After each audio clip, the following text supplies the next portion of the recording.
Slide number 1. So, many of you already know this, but your writing that you do should build to some sort of climax, some sort of main point that you are trying to get across should be built up to. You don't just straight up give your main point in the beginning and then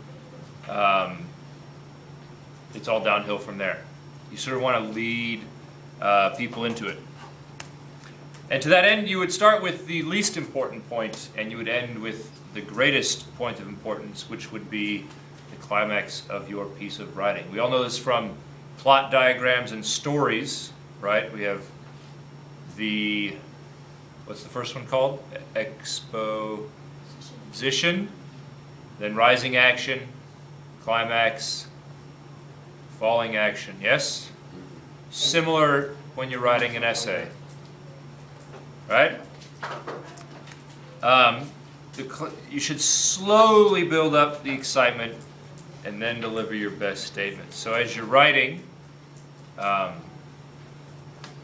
going to want to start out a little slow, grab them with the little hook, start to reel them in a little bit, and then you catch them. Right? Fishing analogy, yes? Then you have the net over them and they're in your boat and in your frying pan. I got you. Down to your belly. Yeah? Okay. I wasn't going to go that far because my climax was in the belly. That's the best part when it goes...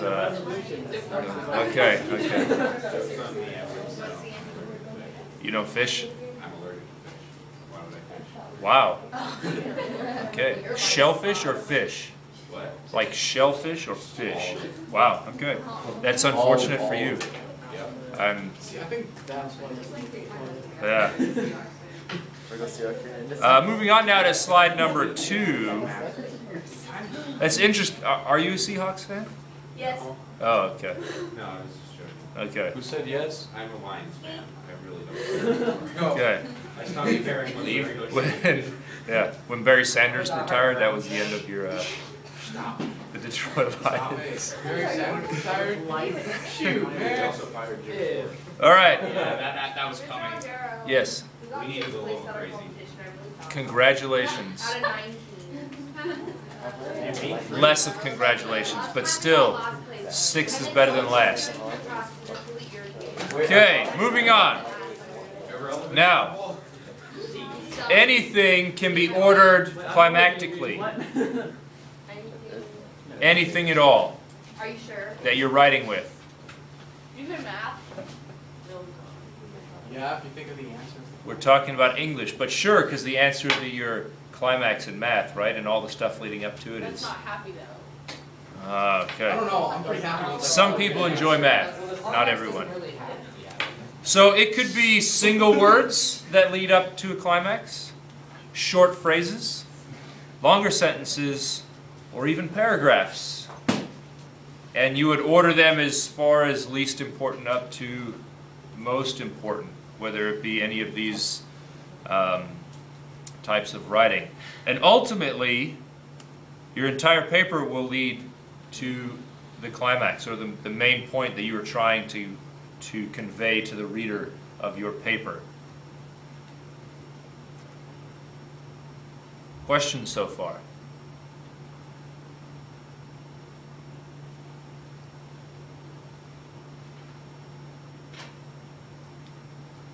So if you're writing, say, an argument,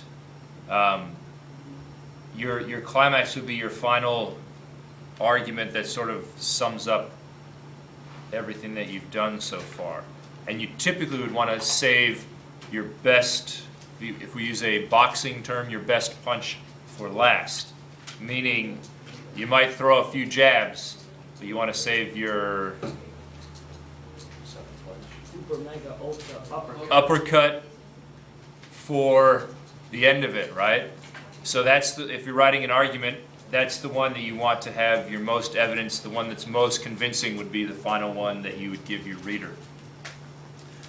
Because ultimately, all your points are not going to have equal importance in an argument. Some are going to be much more valid than others. So you want to save those toward the end, because the end ones are the ones that the reader would typically remember most. So here are some tips for using Climax in a good way. It is often good to make use of parallelism.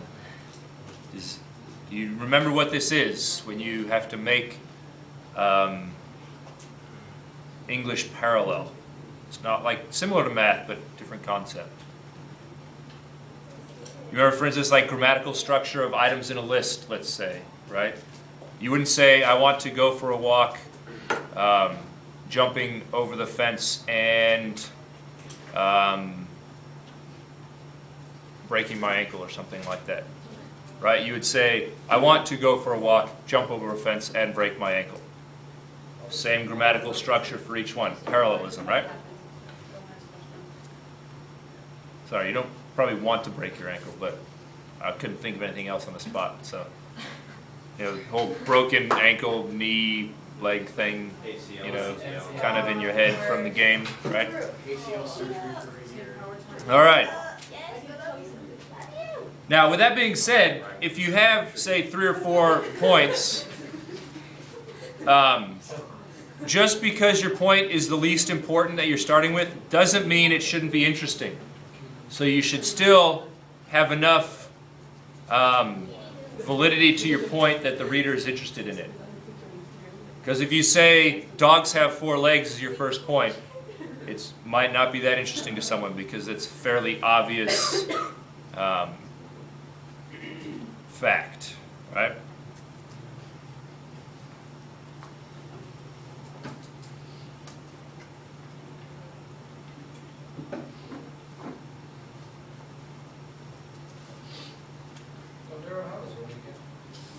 My weekend was great. Did you get any of your stuff? I will tell you all about it after we finish this Yeah, lesson. Yes, learning is good. Well, it's recording it. Yeah, we don't need to record my weekend for posterity and post it on YouTube. Was it that crazy? No, no, it's that boring. But it was fun. Well, I should say boring for teenagers, fun for parents. So, once you've hooked the reader, right? How many of you actually fish? So we can, maybe this fishing metaphor will be, fishing analogy will be useful. I fished once. Okay, so, once the fish bites and gets that hook, you can't just yank him in. You have to bring him in slowly, right? So all your subsequent points after your initial point should be used to sort of draw the reader slowly along so they can sort of see the progression of where they're going, right? The fish knows it's caught. It doesn't want to be caught, but that hook is set, and so you want to bring it into you, right? So it knows where it's going, so your reader should know where you're going. And the ultimate climax should be eagerly anticipated by the reader. Right? They really want to know what the point of this writing is. Right? The fish really wants to know what's at the end of that line. And that's your frying pan. Yes? Or your barbecue. It's very dark, this analogy. It's okay. Just putting in a frying pan. It is, yes. Ultimately, it's the death of the fish. But ultimately, sort of the symbolism is the death of the reader's opinion transferring to your opinion because you were that good at convincing them, right? Yeah. Questions so far? Questions about what you don't understand of the climax so far? All right, moving on. Slide number 4. We have some more tips for using. You want to be sure the climax is distinctive. If you've built them up and suddenly the climax is not that great, or it's difficult to understand that this is actually the climax, it just makes your whole essay not seem so good, right? The reader thinks, what was this writer doing? They were leading me on like this, and then they gave me nothing. Right? Okay. The climax of the argument, if you're writing an argument, as I said earlier, sums up the points and delivers a final message. Right? So it sort of gives an overview of everything you've done, you've written so far, and then you give them that last final blow that just pushes them over the edge and makes them want to and convinces them that your opinion is correct, that your argument is correct. Right? You should also be sure that the points of your argument, remember this is being recorded, right? So all the background noise might make it difficult for someone to hear me talking. Sorry that we watched this. Some people do watch it. How many viewers? Thank you to those who do. Make sure your points are not dull and boring, because then no one will want to read it and they'll just glance over what you've done and move on. You want your writing to be significantly,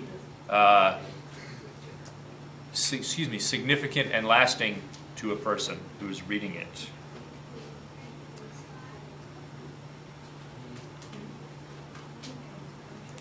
Questions so far? Okay, we're going to get into some examples next, not of complete essays, but more of phrases and sentences for you, because having an example of a complete essay wouldn't fit so well on a PowerPoint, but we'll have those as we move on. So, are we ready for some examples? Yes. All right.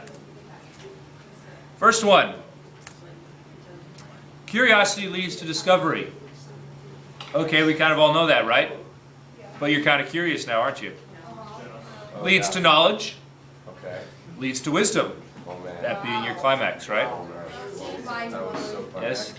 I am dying. I'm hooked. I know.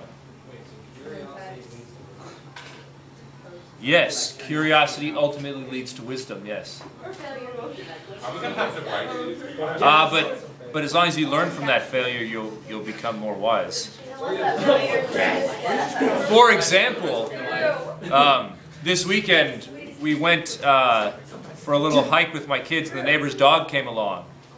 We went for a hike the same time last year, and there was a frozen pond. The dog foolishly ran out on the frozen pond and fell in the ice, and we had to go out and rescue it. And this year, the dog did not learn its lesson and went out on the ice again. Fortunately, it did not fall on the ice this time. Which means that next year it's just going to do the same thing. Isn't the definition? But yes, so curiosity leads to wisdom, except maybe in dogs, who are old and senile. But moving on, he drives, he shoots, he scores! Climactic, right? Okay. There's another one too, yeah. He drives, he texts while driving. He crashes and kills a family of 5. And then he ends up in an AT&T ad. Okay. Well, that's what happens, so don't text and drive. It's still just as legal. What? Texting at a stoplight. That's illegal. But I will No, you need to pull over in a safe spot and then text and then keep driving. Wait until you get to your freaking destination. Or do what I do and give people a ride and make them text. There you go. Yeah. All right. Would you like some more examples? Yeah. All right. Slide number 6. Oh, what's going on? Something's happening. Oh, well, here we go. Slide number 6. Looks like I had a double of a slide. This one's a little longer. You may have heard it before. I don't see anything. Don't worry, it'll show up right now. Wow. Yeah, magic, isn't There's it? transitions. For want of a nail, the shoe was lost. For want of a shoe, the horse was lost. For want of a horse, the knight was lost. For want of a knight, the battle was lost. And all for the want of a nail. Climax, right? Start out with something small and interesting and lead it up to something greater, right? Yes? Nature walk is stupid. Go on a nature walk. Is this understandable? This idea of climax and writing I really climactically. don't get it. You don't get this one. No, I get the climax Oh. thing, but I don't get like the actual stuff. This? Yeah. So, ultimately, the battle was lost. The battle was lost because one knight was missing. One knight was missing because he didn't have a horse. He didn't have a horse because the horse didn't have a horseshoe. The horse didn't have a horseshoe because there was a nail that was missing. So because we were missing a nail, the battle was lost, right? Climax? Yes? Yeah. All right. Awesome. Probably good. Alright, sounds good. Questions so far? Okay. Here is your exercise. Oh, sorry, you need to go back and look at that one? I don't exercise. All right. That'll be the end of this one.